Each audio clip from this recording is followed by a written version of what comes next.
সাভারে দখল হয়ে যাওয়া কর্ণপাড়া খাল উদ্ধার করে মানুষের জন্য ওয়ার্কওয়ে নির্মাণ করা হবে বলে জানিয়েছেন ঢাকা ১৯ আসনের সংসদ সদস্য ডক্টর দেওয়ান মোহাম্মদ সালাউদ্দিন বাবু।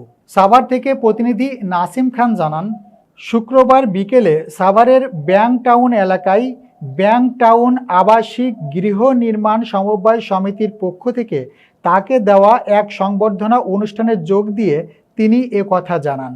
এ সময় তিনি আরও বলেন, বর্তমান সরকার মানুষের ভাগ্য উন্নয়নে কাজ করে যাচ্ছে। যেখানেই সমস্যা সেখানেই সমস্যা দূরকরণ করা হচ্ছে। ব্যাংক টাউনবাসী যেন শান্তিতে থাকতে পারে এজন্য তিনি সন্ত্রাস মাদকমুক্ত করার ঘোষণা দেন। পরে সংসদ সদস্য ডক্টর দেওয়ান মোহাম্মদ সালাউদ্দিন বাবু সাভারের রেডিও কলোনি এলাকায় সাভার পৌরসভার একমাত্র অস্থায়ী গরু ছাগলের হাট উদ্বোধন করেন।